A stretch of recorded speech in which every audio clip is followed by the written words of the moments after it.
Il lui tendit un billet de 100 $ froissé et humide, les mains tremblantes. Ses yeux étaient rouges, terrifiés et désespérés. Il regarda cette femme avec une valise pleine de linge sale et une tache sur son tablier, et lui murmura les mots qui allaient changer sa vie à jamais. « Voici 100 $. Pouvez-vous être ma mère juste pour aujourd'hui? » Era ne savait pas qu'en acceptant, elle se retrouverait entraînée dans une guerre à laquelle elle n'était pas préparée.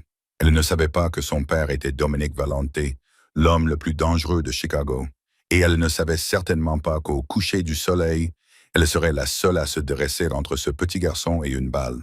Ce n'est pas un conte de fées. C'est l'histoire de Era Hoyer, qui est devenue par accident la fausse épouse d'un parrain de la mafia. La pluie à Chicago ne nettoie pas les choses. Elle rend simplement la saleté plus glissante. Era Hoyer était assise sur le trottoir devant le Rusty Spoon Diner, au coin de la 4e rue et de Main Street, protégeant une tasse de café tiède avec ses mains. Sa valise était à côté d'elle, une Samsonite abîmée qu'elle avait achetée dans une boutique Goodwill 3 ans auparavant. Elle contenait tout ce qu'elle possédait. 3 uniformes de serveuse, une paire de baskets New Balance usées et une lettre d'expulsion de son propriétaire, M. Henderson. Era avait 26 ans, 42 $ sur son compte bancaire et depuis 10 minutes, elle était officiellement sans domicile et sans emploi. Son manager, Rick, l'avait surprise en train de glisser un bagel dans son sac à main pour le dîner et lui avait dit de partir. « Excusez-moi. » La voix était faible, tremblante. Era leva les yeux. Devant elle, trempé, se tenait un garçon. Il ne devait pas avoir plus de 7 ans. Il portait un uniforme scolaire, un blazer bleu marine avec un écusson doré qui semblait plus cher que tous les gains de sa vie. Ses genoux étaient boueux, ses cheveux blonds collés à son front. « Hé, petit, » dit Ara, la voix rauque à force de retenir ses larmes. « Tu ne devrais pas être ici. Ce n'est pas sûr. Où sont tes parents? » Le garçon ne répondit pas. Il regarda sa valise, puis son visage. Il semblait réfléchir à quelque chose. Puis il fouilla dans sa poche et en sortit un billet. C'était un billet de 100 $. Benjamin Franklin la fixait, mouillé et froissé. « Tiens, » murmura le garçon en lui tendant l'argent. « Voici 100 $. Tu peux être ma maman. Juste pour aujourd'hui. » Era se figea. La pluie martelait l'auvent du restaurant. « Quoi, s'il vous plaît? » supplia-t-il, les lèvres tremblantes. « C'est le thé de la fête des mères à l'Académie Saint-Jude. Tout le monde a une maman. » Madame Holloway répondit. « Si ma mère ne se présente pas cette fois-ci, ils vont t'appeler. Ils vont appeler mon père, et il est occupé. Il se met en colère quand on l'interrompt. » Saint Jude's, c'était l'école privée d'élite située à 3 pâtés de maison. Le genre d'endroit où les parents conduisaient des wagons et portaient des Rolex vintage. « Chérie, je ne peux pas, » dit Era doucement, en repoussant l'argent. « Regarde-moi, je suis dans un état pitoyable. Je viens d'être licencié. Je ne suis pas une mère modèle en ce moment. Tu as les yeux gentils. » Il dit que cela lui brisa le cœur instantanément. « S'il te plaît, j'ai une écharpe de rechange dans mon sac à dos. Tu peux couvrir la tâche. » Era regarda les 100 $. Cela représentait 2 nuits dans un motel. Cela représentait de la nourriture. Mais ensuite, elle regarda le garçon. Il était terrifié. Pas par la pluie, ni par les inconnus qui passaient, mais par le fait d'être seul. Elle soupira et attrapa sa valise. « Comment tu t'appelles? »« Toby, » répondit-il. « D'accord, Toby, je m'appelle Era. » Elle se leva, les genoux craquants. « Garde ton argent, mais si on veut faire ça, il faut qu'on arrange ta cravate. On dirait que tu as été traîné à travers une haie à l'envers. » Il rayonna. C'était la première fois qu'elle le voyait sourire. Ils entrèrent dans les toilettes du restaurant. Rick ne regardait pas et Hara fit de son mieux. Elle se lava le visage, attacha ses cheveux en un chignon serré et professionnel et mit le foulard en soie que Toby sortit de son sac. C'était un foulard Hermès, en soie véritable. Il coûtait probablement plus cher que sa voiture, si elle en avait une. « Bon, » dit-elle en se regardant dans le miroir fissuré. « Est-ce que j'ai l'air d'une mère de Saint-Jude? » Toby acquiesça solennellement. « Tu es jolie. » Ils se rendirent à l'école. Le parking était rempli de Porsche et de Bentley. Des femmes en tailleur Chanel marchaient main dans la main avec leurs enfants. Era serra la main de Toby, le cœur battant à tout rompre. Elle se sentait comme une imposteur, une criminelle. Ils arrivèrent dans la salle de classe. Ça sentait la lavande et l'argent ancien. « Toby, tu as réussi. » Une enseignante au sourire factice et munie d'un bloc-notes s'approcha d'eux. Son regard balaya Era de haut en bas, s'attardant sur ses baskets éraflées. « Et voici ma mère, » dit Toby fermement, en lui serrant de la main. « Je vois, » répondit l'enseignante d'une voix empreinte de scepticisme. Nous n'avons pas rencontré Madame Valente, dit-il. Hera mentit en devinant le nom de famille de Toby d'après le monogramme sur son sac TV. Attendez, Valente, cela lui semblait familier, comme un titre de journal. L'enseignante pâlit. Madame Valente, nous ne vous attendions pas. Monsieur Valente envoie généralement ses associés. Eh bien, j'ai décidé de venir moi-même aujourd'hui, dit Hera, puisant dans toutes ses réserves de confiance qu'elle n'avait pas. Y a-t-il du thé? Pendant 1 heure, cela fonctionna. Elle s'assit sur une petite chaise, buta du thé Earl Grey dans une tasse en porcelaine fine et écouta Toby parler de ses dinosaures préférés. Il était adorable, intelligent et incroyablement solitaire. Elle oublia son expulsion. Elle oublia son licenciement. Puis la porte s'ouvrit brusquement. La pièce devint silencieuse. L'air semblait avoir été aspiré hors de la pièce. Debout dans l'embrasure de la porte se tenait un homme qui semblait avoir été sculpté dans le granit et les cauchemars. Il mesurait au moins 1,90 m et portait un costume 3 pièces gris anthracite qui lui allait comme une armure. Ses cheveux étaient foncés, sa mâchoire était si anguleuse qu'elle aurait pu couper du verre, et ses yeux étaient froids, sombres et vides. 2 hommes imposants se tenaient derrière lui. « Papa », murmura Toby en se recroquevillant sur sa chaise. Cet homme, Dominic Valente, balaya la pièce du regard. Son regard se posa sur Toby, puis glissa vers Hera. Il n'avait pas l'air confus. Il avait l'air meurtrier. Il s'approcha de leur table. Les autres mères se dispersèrent, éloignant leurs enfants. Dominic s'arrêta devant Hera. Il regarda Toby. Puis il la regarda. Puis il regarda le foulard en cheveux autour de son cou. « Toby !» dit Dominic d'une voix grave qui fit vibrer la poitrine d'Hera. « Qui est-ce » Toby tremblait.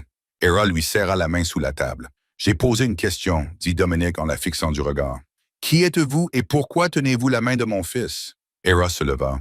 Ses jambes étaient comme du coton, mais elle n'allait pas laisser cet enfant prendre le blâme. « Je m'appelle Hera, » dit-elle en essayant de garder une voix calme, « et je suis sa mère pour aujourd'hui. » Dominic pencha la tête. Un sourire narquois et dangereux se dessina sur ses lèvres. « Vraiment » murmura-t-il.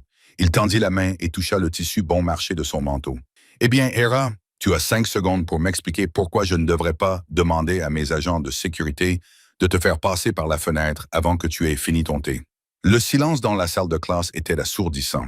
On aurait pu entendre une mouche voler, ou plutôt, dans ce cas précis, les battements de cœur collectifs de 20 riches femmes au foyer s'accéléraient. « J'attends, » dit Dominic Valente. « Ne lui en veux pas. » Toby bondit et se plaça entre Hera et son père. C'était un geste courageux pour un enfant de 7 ans. Je lui ai demandé. Je l'ai payé. Les yeux de Dominic se plissèrent. « Tu l'as payé ?» Il a essayé. Hera l'interrompit en se plaçant devant Toby. « Je n'ai pas accepté. Écoutez, Monsieur Valence, votre fils était debout sous la pluie, terrifié à l'idée de venir seul à cet événement. Il avait besoin d'un parent. Je suis intervenu. Si c'est un crime, appelez la police. Oh, attendez.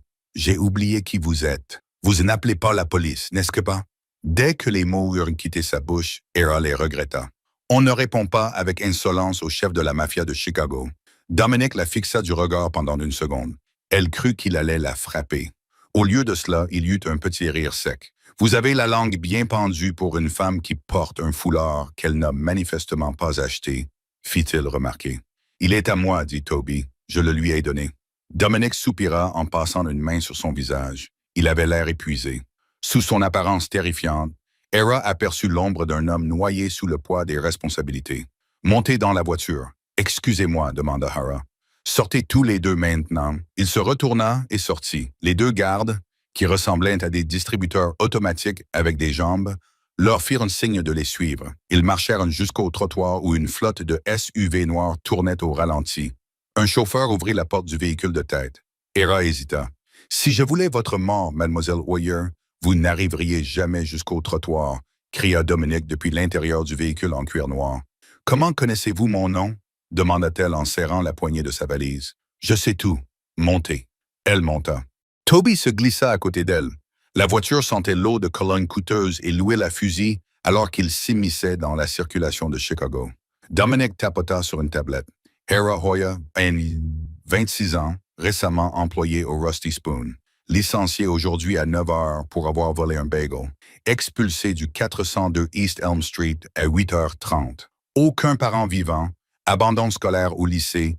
Casier judiciaire vierge, étonnamment. Il posa la tablette et la regarda. Vous êtes sans ressources. Je suis en transition, corrigea-t-elle en levant le menton. Vous êtes sans domicile fixe, affirma-t-il d'un ton neutre. Et pourtant, vous avez refusé les 100 dollars de mon fils. C'est un enfant. Je n'accepte pas d'argent des enfants. Dominic l'observa longuement. La voiture était silencieuse. Ils dépassèrent la ligne d'horizon, se dirigeant vers la Gold Coast, le quartier le plus riche de la ville. Toby a besoin d'une mère, dit soudain Dominic. Je l'ai remarqué. Non, vous ne comprenez pas. Il a besoin d'une mère maintenant. Mes ennemis, qui tournent autour de moi. Ils considèrent mon absence de femme et de vie familiale stable comme une faiblesse. Ils pensent que je suis vulnérable parce que je suis un père célibataire qui élève seul son fils. Ils ont l'intention de demander au tribunal des affaires familiales que Toby soit confié à la garde de sa tante, ma belle-sœur dont je suis séparé, qui est mariée à Declan Ali. Les yeux d'Hera s'écarquillèrent. Ils peuvent faire ça dans cette ville. L'argent et l'influence peuvent tout faire. L'audience aura lieu dans 3 semaines. Si je passe pour un père célibataire chaotique impliqué dans des affaires dangereuses, je le perdrai. Mais si je suis un père de famille repenti, marié à une femme ordinaire et respectable, il laissa la phrase en suspens. Tu veux m'engager? Elle comprit. Je veux conclure un accord, corrigea Dominic. J'ai besoin d'une fiancée, quelqu'un qui ait l'air innocent, quelqu'un qui n'ait aucun lien avec mon monde, quelqu'un que Toby apprécie déjà. Il sortit un porte-billets en or de sa poche. Il était rempli d'argent liquide. Je rembourserai vos dettes. Je vous installerai dans un appartement terrasse. Je vous verserai une allocation de 10 000 dollars par mois. En échange, vous porterez ma bague. Vous vivrez dans ma maison. Vous m'accompagnerez à des événements. Tu feras semblant de m'aimer. Et si je refuse, je te déposerai au coin de la rue avec ta valise et ton avis d'expulsion, et je te souhaiterai bonne chance pour l'hiver qui approche. C'était cruel. C'était manipulateur. Mais en regardant Toby, qui s'endormait contre son bras, Hara sentit un pincement au cœur, et en regardant son compte en banque, eh bien, elle n'avait pas vraiment le choix. « Quelles sont les règles? » demanda-t-elle. Les yeux de Dominic s'assombrirent. Règle numéro 1. Tu fais exactement ce que je te dis. Règle numéro 2. Tu ne poses jamais de questions sur mes affaires. Règle numéro 3. Tu ne tombes jamais, jamais amoureuse de moi. Je ne suis pas un homme bien, Hera. Je suis un monstre qui porte un costume. Marché conclu. Elle regarda sa main tendue. Elle était grande, froide et dangereuse. Elle la prit. Marché conclu. La voiture fit une embardée soudaine. Baisse-toi. Le chauffeur hurla. Crac. La vitre à côté de la tête d'Hera se brisa en 1000 morceaux. Un impact de balle apparut au centre de la vitre. Papa. Toby hurla. Dominic se déplaça plus vite qu'elle ne l'aurait cru humainement possible. Il jeta son corps sur Toby et Hera, les plaquant contre les sièges en cuir. « Restez baissés », rugit-il en sortant un pistolet argenté de sa veste. Le SUV fit une marche arrière, les pneus crissant. D'autres coupes de feu retentirent à l'extérieur, ressemblant au bruit du popcorn dans un micro-ondes. « Bienvenue dans la famille, Hera », grogna Dominic, protégeant sa tête avec sa main alors que la voiture tournait sur elle-même. Elle était pressée contre sa poitrine. Elle pouvait sentir l'amidon de sa chemise et l'odeur métallique de l'adrénaline. Son cœur battait si fort qu'elle crut qu'il allait exploser. Elle était une fausse mère depuis 2 heures. Elle était une fausse fiancée depuis 2 minutes. Et elle était déjà sur le point de mourir. Le SUV enfonça une portail en fer qui semblait assez solide pour arrêter un char d'assaut. Ils n'étaient plus en ville. Ils se trouvaient quelque part au fin fond de la banlieue boisée de l'Illinois, où les arbres poussaient en abondance et où le réseau mobile ne fonctionnait plus. La voiture s'arrêta devant un immense manoir en béton de style brutaliste. Il ressemblait moins à une maison qu'à une forteresse. « Descends », ordonna Dominic. Sa voix était neutre, dépourvue de la panique qui étouffait actuellement Hera. Elle trébucha sur le gravier. Ses jambes tremblaient si violemment qu'elle dut s'appuyer contre la voiture. « Quoi? Qu'est-ce que c'était? » « C'était un mardi », répondit Dominic en vérifiant le chargeur de son pistolet avant de le remettre dans son étui. Il regarda Toby. « Ça va, petit? » Toby acquiesça en serrant son sac à dos. Il était pâle, mais il ne pleurait pas. Cela effraya Hera plus que des larmes ne l'auraient fait. Un enfant de 7 ans ne devrait pas être habitué aux fusillades au volant. Silus, Dominic aboya sur le conducteur, un homme avec une cicatrice qui lui barrait le sourcil. « Fais le tour du périmètre. Personne n'entre ni ne sort. Lance le protocole de blackout. »« Oui, patron. » Dominic attrapa fermement le bras de Hera, sans lui faire mal, et la guida vers les imposantes portes d'entrée en chaîne. Perspicacité. Nous avons du travail à faire. Du travail. Hera s'écria en retirant son bras alors qu'ils entraient dans un hall plus grand que tout le restaurant où elle travaillait auparavant. Nous avons failli mourir. Tu ne peux pas simplement passer à autre chose et te mettre au travail. Je veux rentrer chez moi. Dominique s'arrêta. Il se tourna lentement vers elle. Le silence de la maison était oppressant. Tu n'as pas de chez toi, Hera, dit-il doucement. Tu te souviens? Ces mots la frappèrent comme une gifle. Il avait raison. Elle n'avait qu'une valise de vêtements sales et un trottoir. Ici, elle avait des sols en marbre et des vitres par balles. J'ai besoin d'une douche, murmura-t-elle, vaincue. Troisième porte à gauche à l'étage. Il y a des vêtements dans le placard. Brûle ceux que tu portes. 1 heure plus tard, Hera sortit. Elle s'était frottée la peau jusqu'à la rendre à vif, l'odeur de la pluie, de la peur et de la pauvreté. Elle entra dans le placard de la chambre que Dominique lui avait indiqué. Il était rempli de vêtements pour femmes et pas seulement de vêtements de couture. Gucci, Prada, Saint Laurent, tous avec leurs étiquettes encore attachées.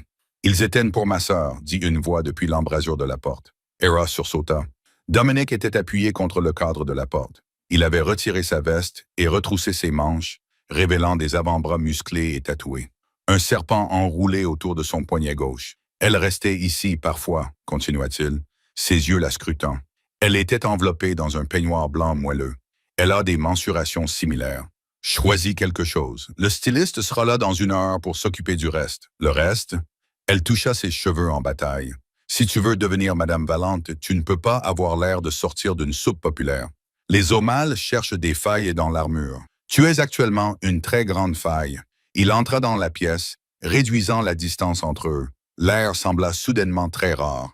Il sentait le savon et le tabac. « Pourquoi moi ?» demanda Hera en levant les yeux vers lui. « Vous pourriez engager un mannequin, une actrice. Les acteurs jouent la comédie, dit Dominique, sa voix baissant d'une octave. Ils en font trop. Ils essaient d'être ce qu'ils pensent qu'est une femme de mafieux. Bruyant, tape à l'œil. Il tendait le pouce et effleura sa pommette. Elle retint son souffle. Tu es désespéré. Le désespoir est l'émotion la plus authentique au monde, et Toby te fait confiance. C'est la seule chose qui compte pour moi. Il retira sa main comme s'il s'était brûlé. Habille-toi. Nous dînons dans 20 minutes. Et Hera. Oui, n'essaie pas de t'enfuir. La forêt est truffée de capteurs. Les chiens ne sont pas amicaux. Le dîner fut surréaliste. Ils s'assirent à une table en acajou assez longue pour y faire atterrir un avion. Toby s'assit entre eux et mangea joyeusement les spaghettis préparés par un chef silencieux nommé Marco. « Alors, dit Hera en faisant tourner sa fourchette, si je suis ta fiancée, j'ai besoin de connaître l'histoire. Comment nous sommes-nous rencontrés? » Dominique ne leva pas les yeux de son assiette. « Nous nous sommes rencontrés lors du vernissage d'une galerie à New York. Tu admirais une œuvre abstraite sombre. Je t'ai dit qu'elle ressemblait à un bleu. Tu as ri. Nous avons pris un café. Tu ne savais pas qui j'étais jusqu'à ce qu'il soit trop tard. Ça a l'air romantique, dit-elle surprise. C'est le mensonge que j'ai raconté à la presse il y a 1 heure, répondit-il sèchement. Mémorise-le. Tu t'appelles Hera Miller. Tu viens d'une petite ville de l'Oregon. Tes parents sont décédés. Tu n'as pas de frères et de sœurs. Tu as travaillé dans la restauration d'œuvres d'art. La restauration d'œuvres d'art? Elle a ri nerveusement. Dominique, j'ai abandonné le lycée pour aider ma mère à se réhabiliter. Je ne connais rien à l'art. Tu n'as pas besoin de connaître l'art. Les yeux de Dominique se sont rivés sur les siens. Tu dois juste savoir comment regarder quelque chose de cher et faire semblant que cela te touche. Tu es doué pour faire semblant, n'est-ce pas? Tu as fait semblant d'être une mère aujourd'hui pour 100 $. Je n'ai pas pris l'argent, lui rappela-t-elle sèchement. Non, tu as accepté le marché. 10 000 $ par mois. Ne fais pas semblant d'être noble. Nous faisons tous les deux cela pour survivre. Il se leva, s'essuyant la bouche avec une serviette en lin. Silas à ton dossier. Étudie-le. Demain soir, c'est le gala de fiançailles d'Ali. Nous allons nous y incruster. Nous allons à la fête de l'ennemi. Dominique sourit. Ce n'était pas un sourire aimable. C'était le sourire d'un loup regardant un mouton.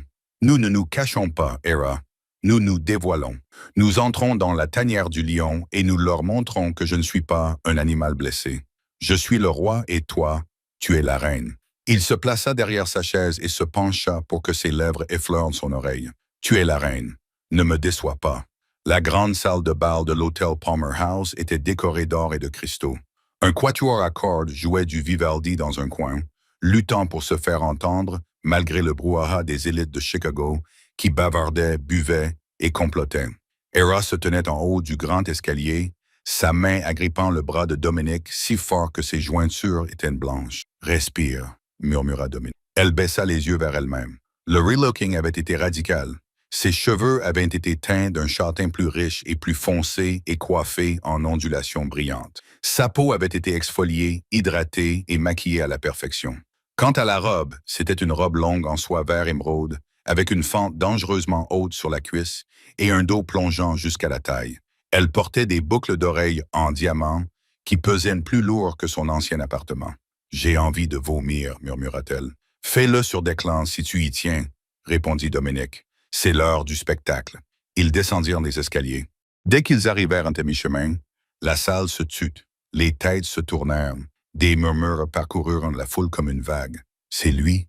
Qui est-elle? Je croyais qu'il était faible. Regarde comment il la regarde. » La main de Dominique glissa de son bras vers le creux de son dos, sa paume brûlant à travers la fine soie.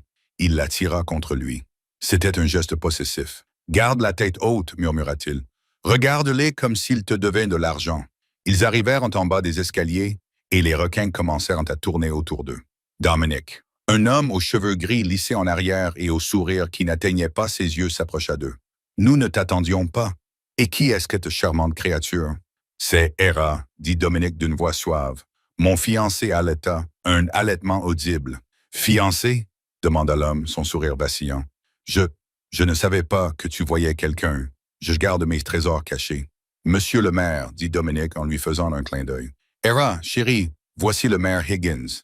Il accepte des pauses de vin le jeudi et va à l'église le dimanche. » Le maire s'étouffa avec son champagne. Hera eut un rire poli. « Enchanté, monsieur le maire. » Ils se frayèrent un chemin à travers la foule. Dominique était une force de la nature. Il la présenta aux juges, aux sénateurs et aux chefs mafieux rivaux avec la même arrogance désinvolte. Chaque fois que quelqu'un regardait Hera avec scepticisme, Dominique lui serrait la taille ou écartait une mèche de cheveux de son visage, donnant l'illusion d'un homme désespérément amoureux. Et le plus effrayant, c'est qu'elle commençait à apprécier cela.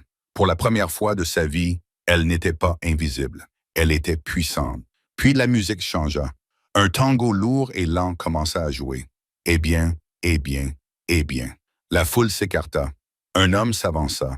Il ressemblait à une version plus jeune et plus méchante de Dominique. Il avait la même mâchoire anguleuse, mais ses yeux étaient larmoyants et pâles, dépourvus de l'intensité de Dominique. Il tenait un verre de scotch et se balançait légèrement. « Declan ». Dominique le salua froidement. Dominique Declan, Ali ricana. Il regarda Hera, ses yeux parcourant son corps d'une manière qui lui donna envie de prendre une douche. « Et qui est cette chanceuse? »« Une autre que tu as ramassée pour te tenir chaude au lit. » L'air dans la pièce se glaça. La main de Dominique sur sa taille se resserra. Hera pouvait sentir la violence qui émanait de lui. S'il craquait maintenant, s'il frappait Declan, il perdrait. C'est ce que Declan voulait prouver. Dominique était instable. Hera s'avança et posa une main apaisante sur la poitrine de Dominique. Elle sentait son cœur battre à tout rompre contre ses côtes. « Je m'appelle Hera », dit-elle d'une voix claire et posée. « Et je vous suggère de surveiller votre langage, monsieur O'Malley. Ce serait dommage que vous trébuchiez et renversiez ce scotch bon marché sur votre costume très coûteux. » Les yeux de Declan se plissèrent. « Fougueuse, j'aime ça. Où l'avez-vous trouvé? » Dom le voyou. Il était plus proche de la vérité qu'il ne le pensait. Son cœur fit un bond. « Vous voulez danser, Hera? » lança Declan en lui tendant la main. « Voyons si vous pouvez suivre le rythme. » Dominique s'avança pour l'arrêter, mais Hera saisit la main de Declan. « J'adorerais. » Elle avait besoin de prouver qu'elle n'était pas un handicap. Elle avait besoin de montrer à Dominique qu'elle valait bien les 10 000 $ par mois. Declan l'entraîna sur la piste de danse. Il dansait de manière agressive, la serrant trop fort. « Je sais qui tu es », murmura Declan à son oreille en la faisant tourner. « J'en suis sûr », répondit-elle en gardant son sourire figé. « Je suis la future Madame Valente. »« Non », siffla Declan. « Tu es la serveuse du Rusty Spoon. Mon détective privé a trouvé l'avis d'expulsion dans la benne à ordures ce matin. » Hera Hoya, décrocheuse scolaire, fauchée, désespérée. Son sang se glaça. Il savait. « Dominique est-il au courant? » se moqua-t-il. « Bien sûr qu'il est au courant. C'est lui qui t'a engagé. C'est une imposture. Et quand je présenterai au juge du tribunal des affaires familiales la preuve que Dominique Valente a engagé une femme sans domicile fixe pour jouer le rôle de maman, il perdra son enfant, et j'obtiendrai tout. » Il la fit tourner à nouveau, la plongeant en profondeur. « Combien te paye-t-il? » Je te donnerai le double. Il suffit de témoigner contre lui. Elle leva les yeux vers les lustres au plafond, prise de vertige. Le double de l'argent. Elle pourrait disparaître. Elle pourrait recommencer à zéro. Mais alors, elle regarda par-dessus l'épaule de Declan. Dominic se tenait au bord de la piste de danse. Il ne regardait pas Declan. Il la regardait, elle. Ses yeux étaient sombres, intenses et inquiets. Il ne s'inquiétait pas pour le plan. Il s'inquiétait pour elle. Et elle pensa à Toby. Toby qui lui avait offert 5 $ parce qu'il avait peur du noir. Toby qui serait livré à ce salaud de Declan si elle échouait. Hera se redressa, approchant son visage de celui de Declan. « Tu peux m'offrir $1 million, murmura-t-elle d'une voix venimeuse. « Je ne vais nulle faire. Tu vois, Declan, le truc avec les gens des bas-fonds, c'est qu'on sait se battre à la déloyale. Si tu t'en prends à moi ou à ce garçon, je n'aurai pas besoin de Dominic pour t'achever. Je le ferai moi-même. » Elle lui écrasa violemment le pied avec son talon aiguille. Declan poussa un cri et trébucha en arrière. La musique s'arrêta. « Oh, je suis tellement maladroite !» s'exclama Hera en couvrant sa bouche de sa main. « Je suis vraiment désolé, Declan. »« Ça va ?» La salle éclata de rire. Declan rougit, humilié. Dominic fut à ses côtés en une seconde. « Il t'embête, chérie? »« C'est juste un petit accident, » dit Aaron, tel en levant les yeux vers Dominic. Dominic regarda Declan, puis elle. Il vit le feu dans ses yeux. Il comprit qu'elle n'avait pas cédé. Il sourit, et cette fois, c'était sincère. « Viens, » dit Dominic en lui offrant son bras. « Rentrons à la maison. Je pense que tu as brisé assez de cœur et d'orteils pour une soirée. » Alors qu'ils quittaient la salle de bal, laissant derrière eux un Declan furieux, Dominic se pencha vers elle. « Que t'a-t-il dit? »« Il sait, » murmura-t-elle. « Il sait que j'étais serveuse. Il sait pour l'expulsion. » Dominic se raidit. Ils franchirent les portes tournantes et se retrouvèrent dans la nuit froide de Chicago. Le voiturier amena la voiture. « Alors nous avons un problème, » dit Dominic en s'installant sur la banquette arrière. « S'il est au courant, il avancera la date du procès. Nous n'avons pas 3 semaines, Hera. Combien de temps avons-nous? » Dominic regarda sa montre, le visage sombre. « Nous devons nous marier. Pas dans 1 mois, pas la semaine prochaine. » Il la regarda, le regard si intense qu'il en était brûlant. « Nous devons nous marier ce soir. »« Ce soir? » s'étouffa Hera. « Dominic, tu ne peux pas être sérieux. Je porte une robe dans laquelle je ne peux pas respirer. J'ai été menacé par un psychopathe et je suis presque sûr que ma chute d'adrénaline va me plonger dans le coma dans environ 10 minutes. »« Declan sait qui tu es, » dit Dominic d'une voix dure comme la pierre. Il tapait furieusement sur son téléphone, tandis que la voiture filait à toute allure dans les rues sombres. Il déposera une requête d'urgence pour obtenir la garde à 9 heures, à l'ouverture du tribunal. Il prétendra que je suis négligente et instable. Mais si j'entre dans cette salle d'audience avec un certificat de mariage tamponné avant son dépôt, son argument s'effondrera. Tu deviendras la belle-mère légale de Toby. Tu deviendras sa stabilité. Il la regarda, les lampadaires projetant de longues ombres rythmiques sur son visage. À moins que tu ne veuilles te rétracter, je peux arrêter la voiture. Je peux te donner l'argent et tu peux t'enfuir. Elle regarda Toby dans le rétroviseur. Il dormait dans son siège auto, serrant un dinosaure en peluche. Si elle partait, il irait chez Declan, chez cet homme qu'il avait regardé comme si elle était un morceau de viande. « Conduis, dit-elle. Où allons-nous? »« À Saint-Patrick. Le père Giovanni me doit une faveur. Il faisait un froid glacial dans l'église. C'était une vieille cathédrale en pierre à la périphérie de la ville qui sentait l'encens et le bois humide. Il était 2 heures du matin. Le père Giovanni, un homme aux yeux bienveillants, mais aux mains qui semblaient avoir connu quelques bagarres, les accueillit à l'hôtel. Il ne posa aucune question. Il ouvrit simplement le livre. « Avez-vous les alliances? » demanda-t-il. Dominic retira une bague de son petit doigt. C'était une lourde bague en or signée du blason des Valentes. Il regarda Hera, puis sortit de sa poche une bague en diamant plus simple. « Elle appartenait à ma mère, » murmura-t-il en la glissant à son doigt. Elle était un peu trop grande, mais elle brillait de 1000 feux à la lueur des bougies. « Son Oya, » dit Dominic, sa voix résonnant dans l'église vide. « Je te prends pour épouse, pour t'aimer et te chérir, te protéger et te garder. » Il insista sur le mot « protéger ». « Je, Hoya », elle répéta d'une voix tremblante. « Je te prends, Dominic Valente, pour époux. Tu peux embrasser la mariée. » Elle s'attendait à un baiser sur la joue, un geste pour le prêtre et les témoins, Silas et Toby, encore endormis. Dominic s'approcha. Il posa une main sur sa nuque, ses doigts s'emmêlant dans ses cheveux. Il inclina sa tête en arrière, ses yeux cherchant les siens pendant une seconde, demandant la permission ou peut-être donnant un avertissement. Puis il l'embrassa. Ce n'était pas un baiser doux. Il était avide. Il était possessif. Il avait le goût du whisky et du danger. Pendant un instant, les mains froides d'Hera se posèrent instinctivement sur les revers de son costume, le tirant vers elle. Une étincelle chaude et électrique lui parcourut l'échine. Lorsqu'il s'écarta, il semblait aussi bouleversé qu'elle. Il fixait ses lèvres, le souffle légèrement haletant. « C'est fait, dit-il d'une voix rauque. Nous sommes mariés. » Ils sortirent de l'église en tant que mari et femme. La pluie avait recommencé à tomber à verse. « Silas, prends Toby dans la voiture de tête, ordonna Dominic. Hera viendra avec moi. Non, répondit-elle instantanément. Je veux rester avec Toby. Hera, fais ce que je te dis. C'est plus sûr si nous nous séparons. Je lui avais promis d'être sa mère aujourd'hui. Les mères ne laissent pas leurs enfants sous la pluie. Dominic la regarda, le regard partagé entre frustration et respect. Très bien, monte. Ils montèrent dans le SUV blindé. Silas conduisait. Dominic et Hera s'assirent à l'arrière, Toby entre eux. L'atmosphère était tendue. Le baiser flottait dans l'air comme une lourde tension. Ils traversaient le pont industriel, une longue étendue d'acier au-dessus de la rivière sombre, quand cela se produisit. Boum! La voiture devant eux, la voiture leur, explosa. Une boule de feu orange illumina le ciel nocturne. La force de l'explosion secoua leur SUV, faisant claquer les dents d'Hera. « Embuscade !» hurla Silas en appuyant sur les freins. « Baissez-vous !»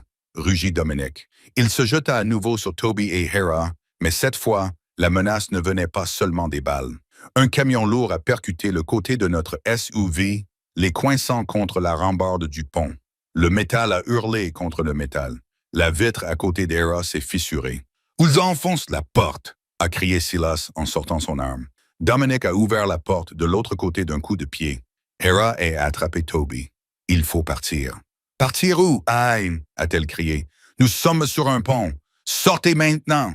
Il lui attrapa la main et les traîna hors de la voiture sous la pluie battante. Des coupes de feu éclatèrent tout autour d'eux. Elle vit des hommes cagoulés sortir du camion. « Emmène le garçon vers la rambarde » ordonna Dominic en tirant 2 coupes de feu qui abattirent l'attaquant principal. Il était désormais un homme différent. Froid, précis, une machine à tuer. « Dominic !» hurla Hera lorsqu'un homme se jeta sur lui avec un couteau. Dominic ne s'y a même pas. Il attrapa le poignet de l'homme, le tordit dans un craquement écœurant et le jeta par-dessus le capot de la voiture. Mais ils étaient trop nombreux. « Silas est à terre !» cria Dominic.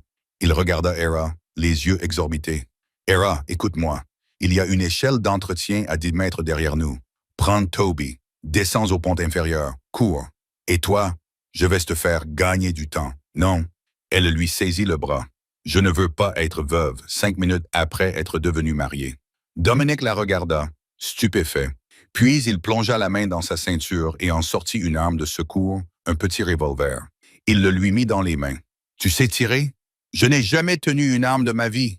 Vise et tire. La sécurité est désactivée. Vas-y. » Il la poussa vers l'ombre. Elle attrapa Toby, qui sanglotait silencieusement, et courut. Elle ne se retourna pas pour regarder les coupes de feu. Elle ne regarda pas non plus son mari qui se battait au milieu d'un pont. Ils atteignirent l'échelle.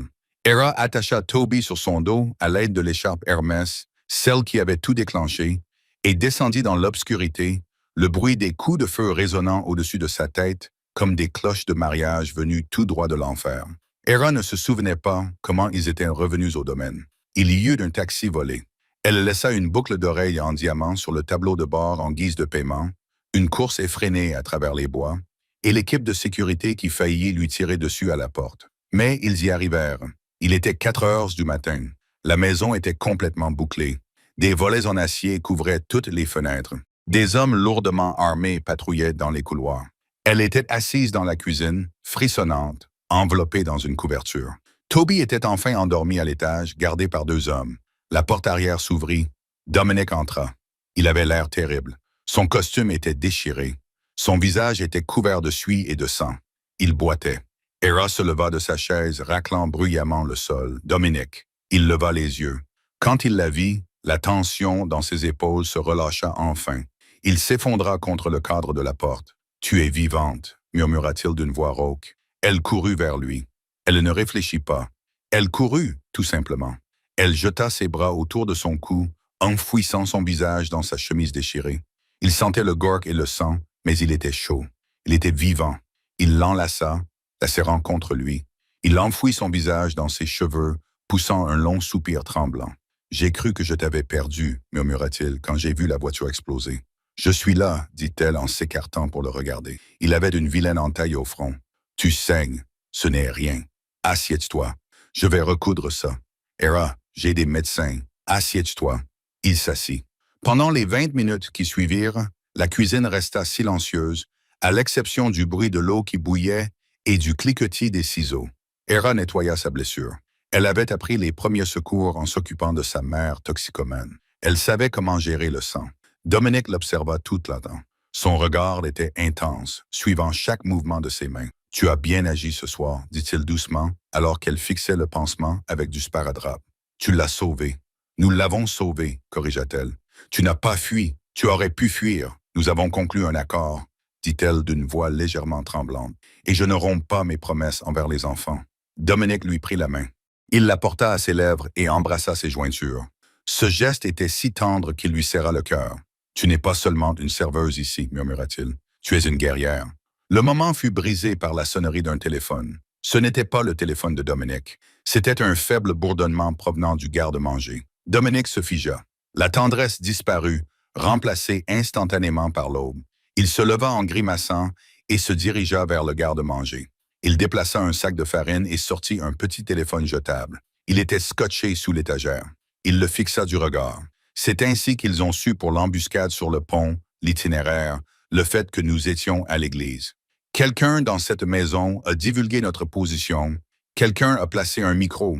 Il fit défiler les SMS sur le téléphone jetable. Son visage pâlit. « Qu'y a-t-il » demanda-t-elle en s'approchant. « Les messages » murmura Dominic. « Ce ne sont pas seulement des coordonnées. Regarde. » Era regarda l'écran.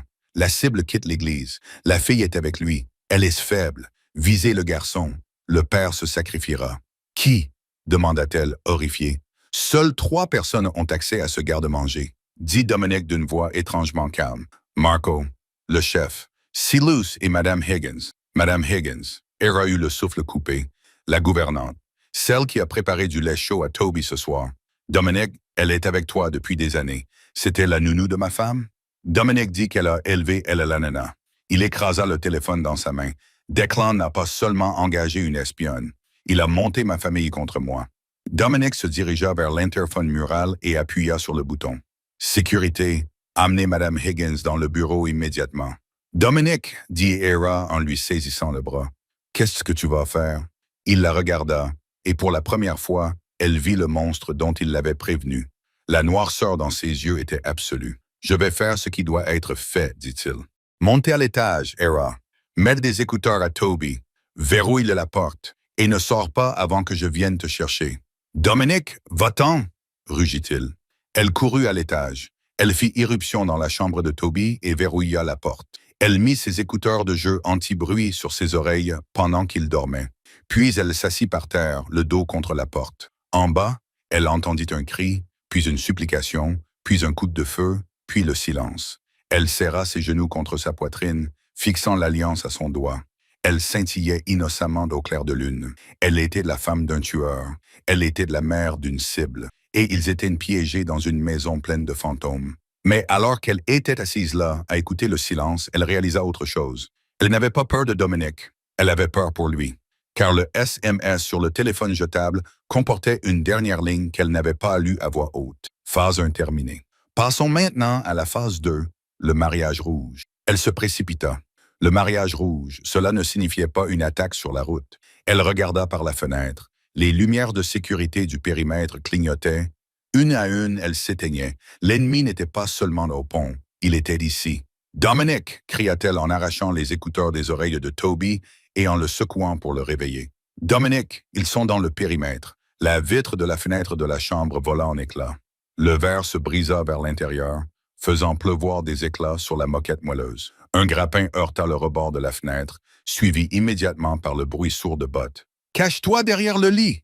cria Era à Toby, le poussant au sol juste au moment où des tirs automatiques déchiquetaient le dessus du matelas. Des plumes explosèrent dans les airs comme de la neige. La porte de la chambre fut enfoncée d'un coup de pied. Elle se prépara à mourir, serrant le petit revolver que Dominic lui avait donné. Mais c'était Dominic. Il était un tourbillon de violence. Il tira 2 fois dans la poitrine de l'intrus qui avait escaladé la fenêtre, puis se retourna et verrouilla la lourde porte en chaîne. « Il faut partir, haleta-t-il. » Il saignait d'une écorchure récente au bras et ses yeux étaient hagards. Le périmètre de sécurité est tombé. Ils ont 30 hommes à l'intérieur du domaine. Declan est ici. La pièce sécurisée? Demanda Hera d'une voix aiguë, terrifiée. Elle est compromise. Madame Higgins nous a donné les codes. Si nous y entrons, cela deviendra un cercueil. Il attrapa Toby et le hissa sur sa hanche. Il y a un tunnel secret dans sa cave à vin. Il mène à la rivière. Un bateau nous attend. Nous avons couru. Le couloir était un champ de bataille. L'air était chargé de fumée et d'odeur de cordite. Ils enjambèrent le corps d'un garde que Hera ne reconnut pas, descendirent l'escalier de service et traversèrent la cuisine où gisait le corps de la gouvernante traîtresse. Ils arrivèrent à la lourde porte en fer de la cave à vin. Dominic tapa un code. La porte s'ouvrit dans un sifflement. « Allez-y », dit-il en poussant Hera et Toby à l'intérieur. Il n'entra pas. Hera se retourna, le cœur battant à tout rompre. Dominic se tenait à l'extérieur du seuil, la main sur le panneau de contrôle. « Dominic, entre !» cria-t-elle. Il la regarda avec une tristesse qui lui déchira l'âme. « Ils sont trop près, Hera. Si je viens avec toi, ils nous traqueront. Ils nous suivront dans le tunnel. Je dois garder la porte. Je dois te faire gagner du temps pour que tu puisses prendre le bateau. » Non, elle se précipita vers l'avant, mais la lourde porte en acier était déjà en train de se refermer. « Non, Dominic, nous sommes une famille. On ne quitte pas sa famille. »« Je t'aime, » murmura-t-il. C'était la première fois qu'il le disait. « Prends soin de notre fils. » La porte se referma dans un bruit métallique. Le mécanisme de verrouillage s'enclencha dans un bruit sourd. « Papa !» cria Toby en frappant de ses petits poings contre le métal froid. « Papa !» Hera resta là, paralysée. Elle pouvait entendre des cris étouffés et des coupes de feu de l'autre côté. Dominic était là-bas, combattant seul une armée pour qu'elle puisse s'échapper. Son sang bouillait. La peur s'évapora, remplacée par une rage froide et intense. Elle était Hera Hoya. Elle avait survécu à l'expulsion. Elle avait survécu à la rue. Elle avait survécu à la famine. Elle n'allait pas laisser son mari mourir. « Toby, » dit-elle d'une voix étrangement calme, « tu connais le code pour ouvrir cette porte? » Toby renifla, levant vers elle ses yeux remplis de larmes. « Oui, papa me l'a appris, mais il m'a dit de ne jamais l'ouvrir. »« Ouvre-la, » ordonna-t-elle. « Mais Toby, écoute-moi. Ton père est l'homme le plus fort que je connaisse, mais il est têtu. Nous ne le laisserons pas. Maintenant, ouvre la porte. » Toby s'essuya le nez. Il se mit sur la pointe des pieds et tapa le code 0. Le montant de la facture qu'il lui avait donnée. La porte s'ouvrit dans un sifflement. La scène dans la cuisine était chaotique. Dominic était derrière l'îlot en marbre, cloué au sol par des tirs de suppression.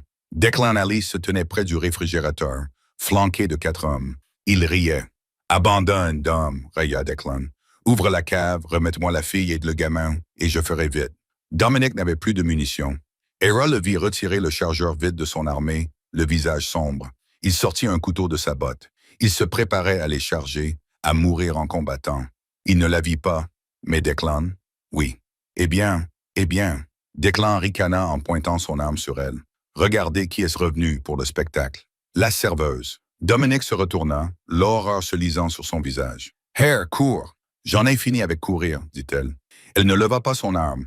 Elle savait qu'elle ne pourrait pas tirer sur 4 hommes avant qu'il ne les tue. Au lieu de cela, elle leva la main. Elle tenait un briquet qu'elle avait pris dans la trousse d'urgence du tunnel. Et dans l'autre main, elle tenait une bouteille de Château Margaux provenant du casier à côté de la porte. Un chiffon était enfoncé dans le goulot. « Hé, Declan !» cria-t-elle. Il la regarda, perplexe. « Qu'est-ce que tu vas faire? Me saouler? » Quelque chose comme ça. Elle alluma le chiffon et lança la bouteille de toutes ses forces, acquises en portant des plateaux lourds pendant 8 ans. Ce n'était pas un cocktail Molotov à base d'essence. C'était de l'alcool vintage à un haut degré d'alcool. Il n'exploserait pas comme une bombe, mais lorsqu'il s'écrasa contre la cuisinière à gaz derrière Declan, dont la veilleuse avait été coupée par une balle perdue quelques instants auparavant, cela suffit. Whoosh! Une boule de feu éclata dans la cuisine. Declan hurla lorsque l'onde de choc le projeta, lui et ses hommes, au sol. Le système d'extinction automatique explosa au-dessus de leur tête, déversant une pluie d'eau sur le chaos. « Maintenant !» cria-t-elle. Dominic n'hésita pas. Il sauta par-dessus l'îlot, couteau à la main. Il était sur Declan avant que celui-ci n'ait pu se remettre. Elle ne regarda pas la suite. Elle attrapa Toby et le tira derrière la porte de la cave, lui couvrant les yeux. Il y eut des brises de lutte, un seul coup de feu. Puis le silence, seulement le sifflement des sprinklers. Elle attendit, le cœur battant contre ses côtes, comme un oiseau pris au piège. Hera. La voix était rauque, humide. Elle jeta un coup d'œil. Dominic se tenait au milieu de la cuisine en ruine. Declan gisait immobile sur le sol. Dominic tremblait. Il était couvert de suie, d'eau et de sang. Il avait l'air terrifiant. Il était magnifique. Il s'approcha d'eux. Il tomba à genoux, serrant Toby et Hera dans une étreinte écrasante. Il tremblait. « Tu as désobéi à un ordre direct », murmura-t-il dans son cou, la voix brisée. « Je ne suis pas ton soldat, Dominic », sanglota-t-elle en le soutenant. « Je suis ta femme. » Il recula ses yeux sombres, cherchant les siens. Il prit son visage entre ses mains, essuyant la suie avec ses pouces. « Oui », murmura-t-il, « tu l'es. » Des sirènes retentirent au loin. La police, ceux qui étaient payés et ceux qui ne l'étaient pas, arrivaient enfin. « Allons-y », dit Dominic en se levant et en les tirant avec lui. « Nous avons une déclaration à faire. » 6 mois plus tard, la salle d'audience était lumineuse et sentait le polish au citron. « Monsieur et Madame Valente, » dit la juge en souriant par-dessus ses lunettes. « J'ai examiné le dossier. Les vérifications d'antécédents sont claires. Les études sur le foyer sont élogieuses et franchement, vous voir tous les trois ensemble. » Elle les regarda. Dominic portait un costume bleu marine, ses cheveux étaient soigneusement coiffés. La cicatrice sur son front était le seul souvenir de cette nuit-là. Hera portait une robe crème sobre, sa main posée sur le genou de son mari. Toby était assis entre eux, portant une cravate assortie à celle de Dominic. La Cour décide que l'adoption de Tobias Valente par Hera Valente est officialisée. Félicitations. Le marteau retentit. Toby poussa un cri de joie et jeta ses bras autour du cou de sa mère. « Maman », dit-elle en le serrant dans ses bras, les larmes coulant sur son visage. « Je suis là, mon bébé.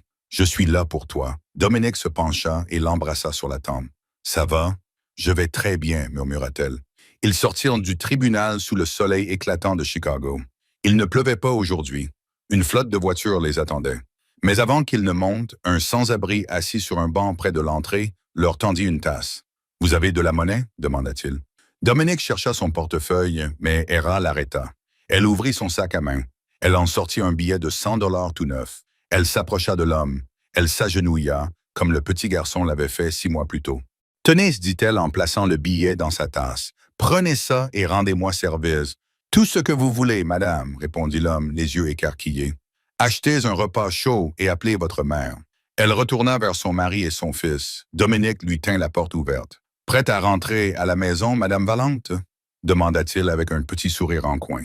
Elle regarda les toits de la ville, puis les 2 hommes qui étaient devenus son univers. « Oui, » répondit-elle en souriant. « Rentrons à la maison. » Et voilà l'incroyable histoire de Hera Hoyer, qui est passée du statut de serveuse sans domicile fixe à celui de reine de la pègre de Chicago. Tout cela grâce à un simple geste de gentillesse et à un billet de 100 $. Cela nous rappelle que parfois, la famille que nous choisissons est plus forte que celle dans laquelle nous sommes nés. Hera n'a pas seulement sauvé Toby, elle a sauvé l'âme de Dominic. Ils ont littéralement traversé le feu pour se retrouver. Si cette histoire vous a tenu en haleine, n'hésitez pas à cliquer sur le bouton « J'aime ». Cela aide vraiment la chaîne à se développer et me permet de savoir que vous voulez d'autres histoires aussi intenses que celle-ci. Si un inconnu vous offrait 100 $ pour prétendre être un membre de sa famille pendant une journée, le feriez-vous? Faites-moi part de votre réponse dans les commentaires ci-dessous. N'oubliez pas de vous abonner et d'activer la cloche pour ne manquer aucune nouvelle histoire. Merci d'avoir regardé et à bientôt pour la prochaine.